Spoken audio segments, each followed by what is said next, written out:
نبی پاک علیہ السلام کی آمد پر خوشیاں منانا، جھنڈے لگانا، محفل کو سجانا، صفائیاں کرنا، خوشیاں منانا، کھانوں کا تقسیم کرنا، یہ سنتے رہے کہ یہ بدعت ہے۔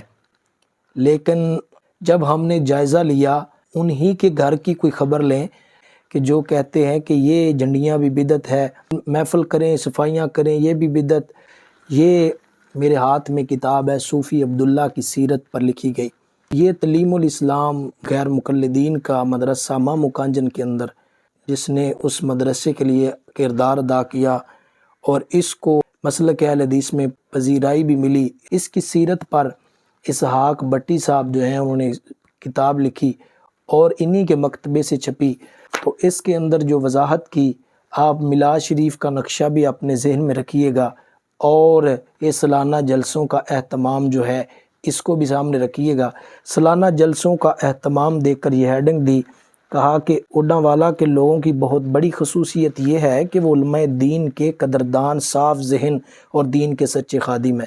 کسی زمانے میں یہاں ہر سال تبلیغی جلسہ منعقد کیا جاتا تھا جس میں بہت سے علماء کرام تشریف لاتے اور واعظ و تبلیغ فرماتے تھے۔ جلسہ 3 دن جاری رہتا تھا۔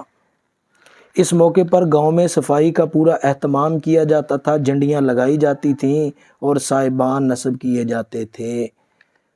خوبصورت پنڈال بنایا جاتا تھا۔